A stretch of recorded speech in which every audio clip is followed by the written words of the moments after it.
Tak vítáme vás u nás na lacrossovém soustředění klubu LCC Radotín, kde budeme losovat Ken Galluccio Cup 2025, což je turnaj Evropské lacrossové federace, který se bude konat u nás v Radotíně 12. a 14. září 2025. Koná se tento rok a další 2 roky. Hello everybody, welcome to LCC Radotín Summer Camp. We are not in Radotín, we are not in Prague, we are in Southern Bohemia, and we are going to draw the round robins of the Ken Galluccio Cup 2025. We should introduce ourselves. So let's introduce Simona Baráková, who is the LCC Radotín Women's head coach. My name is Ondřej Mika and I'm the club manager, and I'll be also running the tournament. As we said, we are going to draw the Ken Galluccio Cup, which this year and 2 more years will be held in Radotín after Barcelona, and we'll be happy to see you in Prague. Tak, přihlásilo se 10 mužských a 10 ženských týmů, takže máme 10 mužských a ženských týmů. We have 10 men's teams and 10 women's teams, champions of their countries. Budeme hrát od pátku do neděle. Odpoledne týmy budou hrát ve 2 skupinách po 5 a pak playoff. The tournament will start on September the 12th from Friday morning, and the finals are scheduled for Sunday, September the 14th. And one final starts at 3 o'clock, the second final starts at 3:30. There will be 2 round-robin groups of 5 teams in each category. Tak, na losování máme 5 košů podle umístění týmu z dané země na posledním Ken Galluccio Cupu, po případě podle předchozích umístění. For the draw, the teams were divided to 5 pots. So there are pairs of 2 teams, 5 pairs of 2 teams. And this settings depends on the team, or respectively on the country's ranking from the last tournament. And if the country wasn't representative, then we consider the previous year until we have all 10 teams set. Máme tady na pomoc 2 hráčky LCC Piranhas, a to Julču a Rózu, a mužský týmy vylosují kluci Bertík a Eliáš. We have our young players, Rosa and Julča, who will draw the women's part, and Eliáš and Bertík will draw the men's part. So we can start, and the procedure is that we will start with the women's tournament, and each of the girls will represent one group. So Julča is group A, Rosa is group B, and we have cups or pots with pairs of teams, and we will start from bottom, and I will try to place the teams on the board. So let's start from the bottom, from the women's team. And now, každá jeden lísteček, rozbalte ho a ukažte.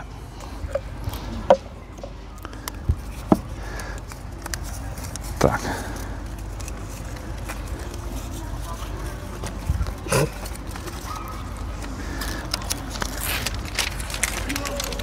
Tak, do skupiny A bylo vylosována Poznaň Hussars Ladies a do týmu B bylo vylosováno Bologna Lacrosse Itálie. Takže polská Poznaň a italská Bologna.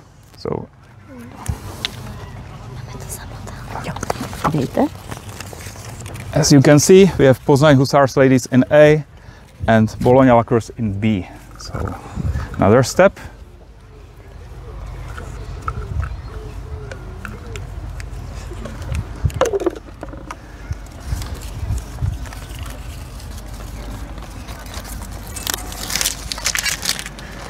Do skupiny A byl vylosován tým Kolínu z Německé republiky a do týmu B byl vylosován irský tým Dublin Lacrosse.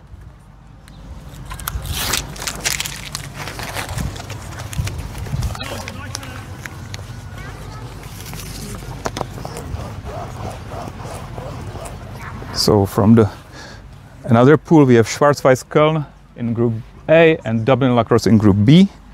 Let's follow the third. They cannot see what is there.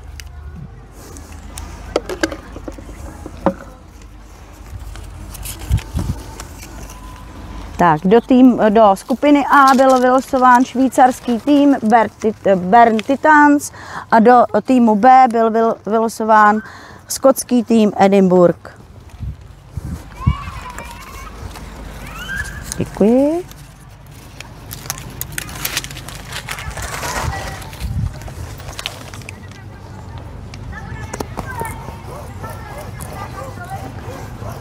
So we have Bern Titans in Group A and Edinburgh University in Group B.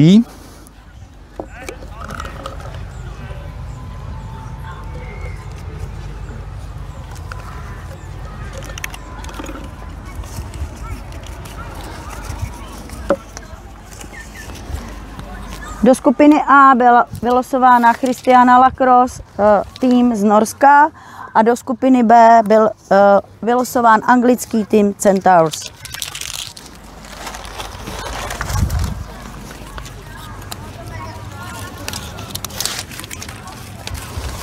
Tak a teď nám tam zbyla LCC. So we have Christiane Lacrosse from Norway in Group A and Centaurs LC from England in Group B, and we are on the top ranking, which is particularly interesting for our club. Do které skupiny bude patřit náš tým LCC Girls?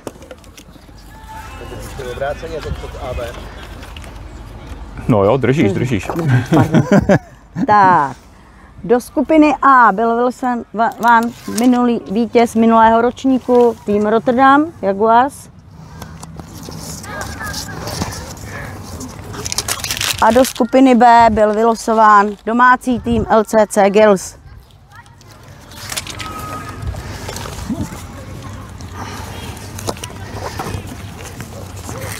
Děkuji. Ještě se vyměnit. So it is clear. Simona will remember to not switch her hands with signs. So LCC girls are playing in Group B, Rotterdam Jaguars are playing in Group A. So we have the basic or round robin groups for women's tournament, and let's follow with the men's. Kluci, prosím, pojďte k Simoně.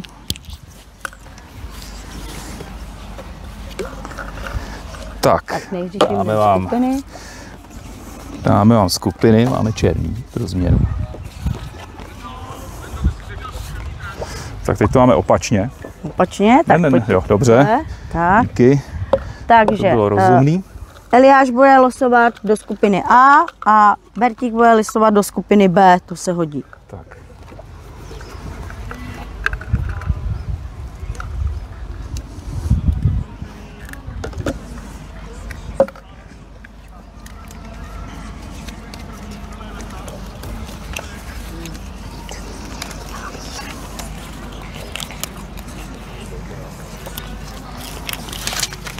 Tak, do skupiny A byl vylosován polský tým Partners Wroclaw a do skupiny B byl vylosován český tým SK Lacrosse Jižní Město. Děkuji, kluci.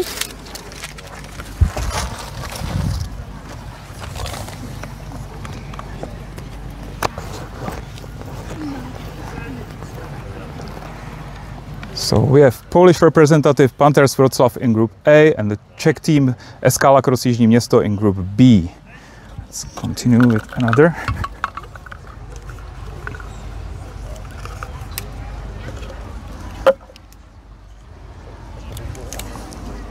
Hoď na zem klidně.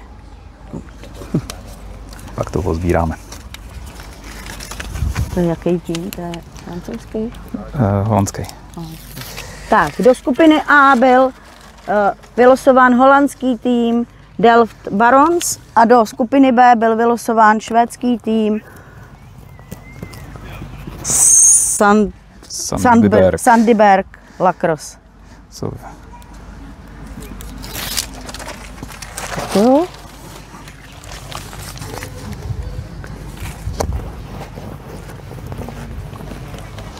Okay, so we have Delft Barons in A and Sandberg Lacrosse in B.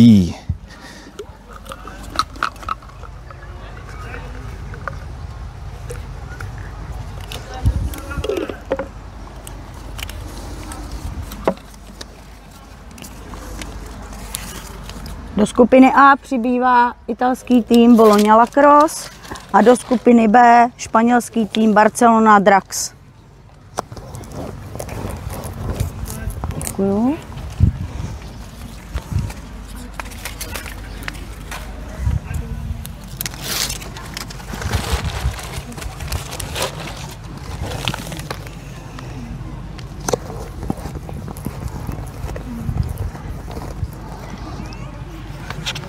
Another step, Bologna Lacrosse in Group A, Barcelona Drax in Group B.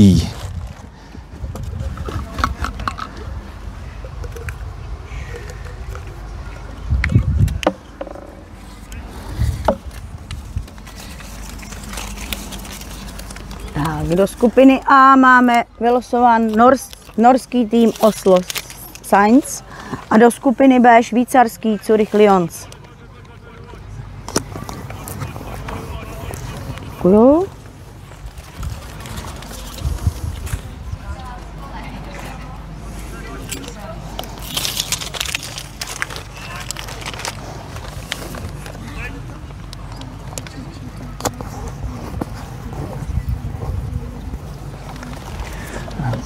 We are on the very top, so two top teams.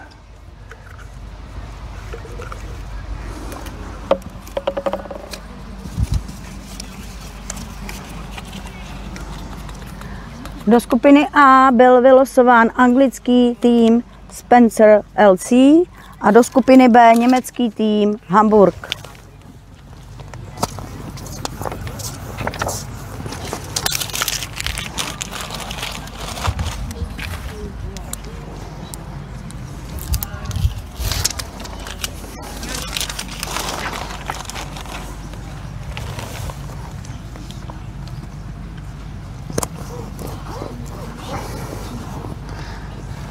So, round robin groups are complete.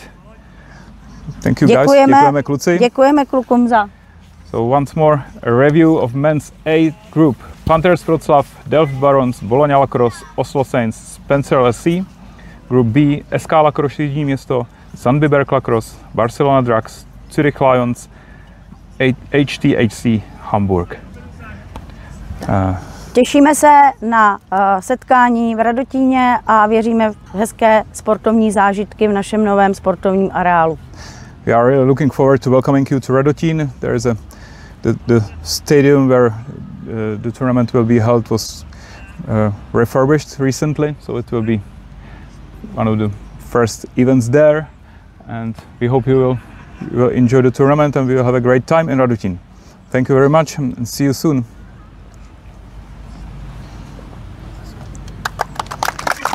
Děkujeme. Teda to máme těžkou skupinu.